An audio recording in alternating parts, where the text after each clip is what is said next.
Hello everyone, welcome back to my video. So अभी हम लोग इसके ऊपर जो ख़त्म किए हैं वो हम लोग का है कैनन ऑफ टैक्सेशन, ठीक है।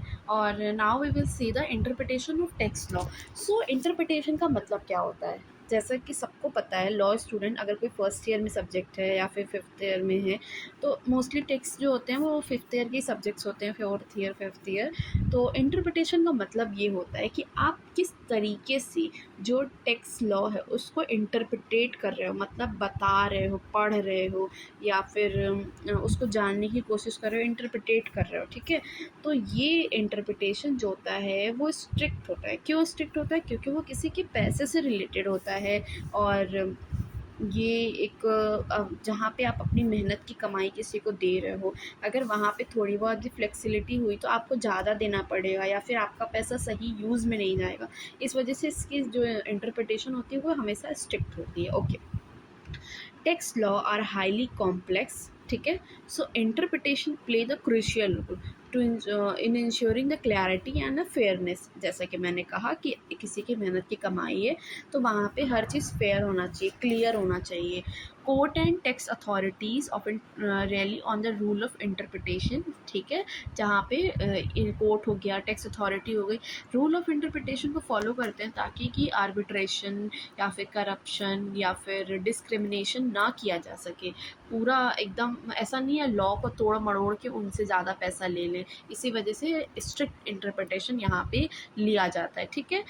जनरल प्रिंसिपल ऑफ इंटरप्रिटेशन में वही पहले मैंने बताया, स्ट्रिक्ट इंटरप्रिटेशन होता है taking taxes must be clear strict interpretated if a person is to be taxed the liability must be clear, ठीक है। कि आप टैक्स इतना है तो आप किस लिए दे रहे हो, उसकी लाइबिलिटी क्लियर हो जो कि इम्पोज लॉ ने इम्पोज किया है। For example, if there is a ambiguity in a charging section, it should be interpreted in a favor of SSE। SSE मतलब कौन होता है? The person who is paying the tax, ठीक है। अगर उसके फेवर में कोई सेक्शन है तो उसको अच्छे से इंटरप्रिटेट करो जो कि फेवर में जाए टैक्स पेयर के। Okay, now the second thing, interpretation of exception provision. अब देखो, जो हमारा लॉ होता है, every law student know that कि अगर कोई सेक्शन है, ठीक है, सेक्शन के अंदर में एक्सेप्शन देता है। एक्सेप्शन मतलब कि रूल अपार्ट फ्रॉम दिस, मतलब जो इस सेक्शन में लिखा हुआ है इसके अपार्ट में ऐसा हो सकता है। इसमें लिखा आप ये नहीं कर सकते हो, पर एक्सेप्शन मतलब आप अगर ये ऐसे सर्कमस्टेंस हो तो आप ऐसा कर सकते हो। ये हो गया एक्सेप्शन, मतलब कि जो इस रूल को फॉलो करना नहीं चाहता है, नहीं कर सकता है, मतलब एक तरीके से रिलीफ कह सकते हो आप। जो exception, something there is a rule, फिर उसका एक एक्सेप्शन होता है कि आप इसको फॉलो नहीं कर सकते कभी कदार, जब जो एक्सेप्शन में मेंशन हो। तो जब टैक्स की बात करते हैं तो टैक्स में जो एक्सेप्शन मेंशन होता है उसको बहुत ही स्ट्रिक्ट तरीके से पढ़ना चाहिए। एक्सेप्शन या फिर डिडक्शन, ठीक है। जैसे कि मान लो अगर कोई पर्सन है वो अर्न कर रहा है, ठीक है, अर्न कर रहा है तो उसको भी टैक्स देना पड़ेगा। लेकिन जब वो उसको चैरिटी में दे रहा है या फिर कोई ऐसा शो कर दे रहा है कि नहीं मैं ये किया हूँ, मेरा जो ये इनकम था मैंने यहाँ इन्वेस्ट कर दिया या यहाँ चैरिटी कर दिया है, उस सिनारियो में डिडक्शन अलाउ होता है। या कोई अदर सिनारियो में जहाँ पे उनको लॉस हो गया है तो उनको डिडक्शन अलाउ होता है।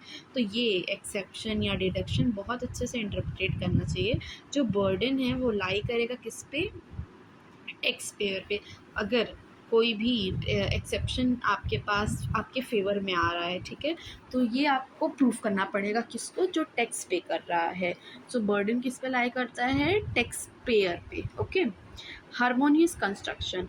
अब अगर जो पूरा प्रोविज़न है, ठीक है, उसको एक ऐसा वे करना, मतलब ऐसे देख लो, अगर कोई ए प्रोविज़न है, ठीक है, और फिर अगर कोई बी प्रोविज़न है, इसमें जो बातें लिखी हैं वो इन कहीं न कहीं मतलब विदाउट इंटेंशन इसके प्रोविज़न्स को ओवरराइड कर रही हैं, ठीक है। ओवरराइड करने का मतलब होता है ये लॉ कुछ कह रहा है और ये वाला जो लॉ इसमें मेंशन है वो इस लॉ को गलत साबित कर रहा है।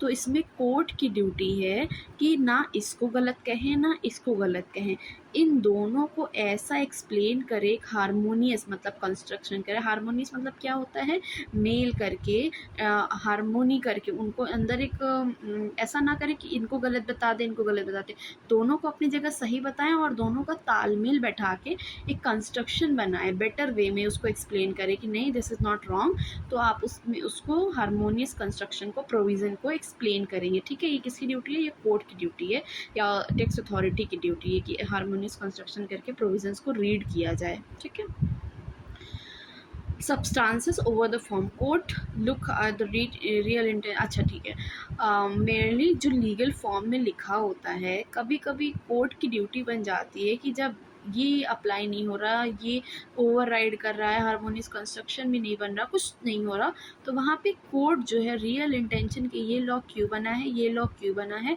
उस वे में उसको एक्सप्लेन करिए। Court always know the real intention about the law, उसके बिहाइंड का रीज़न, तो जो कोर्ट है वो उसके रियल इंटेंशन को देखेगी। ठीक है, so this is all about interpretation of taxation. Now further in the next video we will see the legal framework of Indian tax in India. Thank you so much for watching this video. Do like, comment, share and subscribe.